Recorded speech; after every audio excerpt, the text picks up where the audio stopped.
ಪರಾಶಕ್ತಿಯೇ ಬಾರಮ್ಮ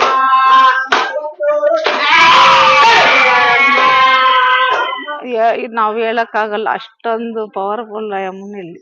ನನ್ ಮನ್ಸಲ್ಲಿ ನನ್ ಮನೇಲಿ ಏನ್ ಅನ್ಕೊಂಡ್ ಬಂದಿದ್ನೋ, ಮತ್ತೆ ಇಲ್ಲಿ ಬಂದ್ ಕೂತ್ಕೊಂಡು ಏನ್ ಸಂಕಲ್ಪ ಮಾಡಿದ್ನೋ ಅದನ್ನೇ ಹೇಳಿದ್ರಮ್ಮ. ನಂಗೆ ಅದಕ್ಕೆ ತುಂಬಾ ಅಳು ಬಂದಂಗ ಆಗ್ಬಿಡ್ತು. ಯಜಮಾನ್ರು ತುಂಬಾನೇ ಕುಡಿತಾ ಇದ್ರು ಸುಮಾರು ವರ್ಷಗಳಿಂದ. ಅಂತವರು ಕುಡಿಯೋದನ್ನೆಲ್ಲ ಬಿಟ್ಟಿದ್ದಾರೆ ಈಗ. ಇಲ್ಲಿ ನೀರೇ ಇಲ್ಲ ಅಂತ ಹೇಳಿ ಜಾಗದಲ್ಲಿ ಆ ಯಮುನೆ ಬಂದು ನಮ್ಮ ಮನೆ ಬಾಗ್ಲಲ್ಲೇ ನೀರ್ ಕೊಟ್ಟು ಒಂಥರ ವಾಮಾಚಾರ ಎಲ್ಲ ಆಗ್ತಾ ಇತ್ತು ಇದ್ರಲ್ಲಿ. ಇಲ್ಲಿ ಬಂದ್ಮೇಲೆ ಅದು ಇದೇ ಇಲ್ಲ ನಮ್ಗೆ. ಇವಾಗ ತುಂಬಾ ನೆಮ್ಮದಿ ಇದೀವಿ. ಬಂದ್ರೆ ಇಲ್ಲಿಂದ ಹೋಗಕ್ ಮನ್ಸು ಬರಲ್ಲ, ನೆಮ್ಮದಿ ಸಿಗುತ್ತಿಲ್ಲ.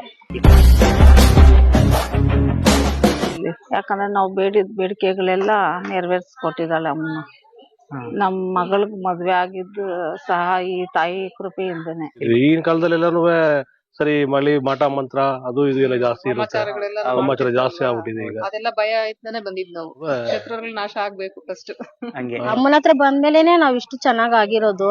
ಯಾವತ್ತು ನಾನು ಮದ್ವೆ ಆಗಿನ ಕಾಲದಾಗಿಂದ ಒಂದು ದಿನಾನು ನಮ್ಗೆ ನೆಮ್ಮದಿನೇ ಇರಿಲ್ಲ. ಅಂತ ನೆಮ್ಮದಿನ ಮೂಡ್ಸವ್ರೆ ದೇವ್ರು. ಏನ್ ಹೇಳ್ತಾಳ ಅದು ಇಂಥದ್ ಮಾಡು ಅಂತಾಳೆ, ಅಂತದ್ ಮಾಡಿದ್ರೆ ಇಂಥದ್ ಆಗ್ತದ ಆಗಲ್ಲ. ಒಂದ್ ಜಮೀನ್ ಮಾಡ್ಸಕ್ ಹೋದೆ ಬೇರೆಯವ್ರದ್ದು, ಅದ್ರಲ್ಲಿ 10 ರೂಪಾಯಿ ನೀನ್ ತಿನ್ನಲ್ಲ ಅಂತ ಹೇಳಿದ್ಲು. ಅದೇ ರೀತಿ ನಾನು 10 ರೂಪಾಯಿ ತಿನ್ಲಿಲ್ಲ. ನಂಬಿಕೆ ಇರ್ಬೇಕು. ನಂಬಿಕೆ ಇಟ್ಟು ಬಂದ್ರೆ ಒಳ್ಳೇದಾಗೆ ಆಗುತ್ತೆ. ದೇವಸ್ಥಾನದ ಅಡ್ರೆಸ್ ಮತ್ತು ಕಾಂಟ್ಯಾಕ್ಟ್ ನಂಬರ್ ಡಿಸ್ಕ್ರಿಪ್ಷನ್ ಅಲ್ಲಿ ಇರುತ್ತೆ.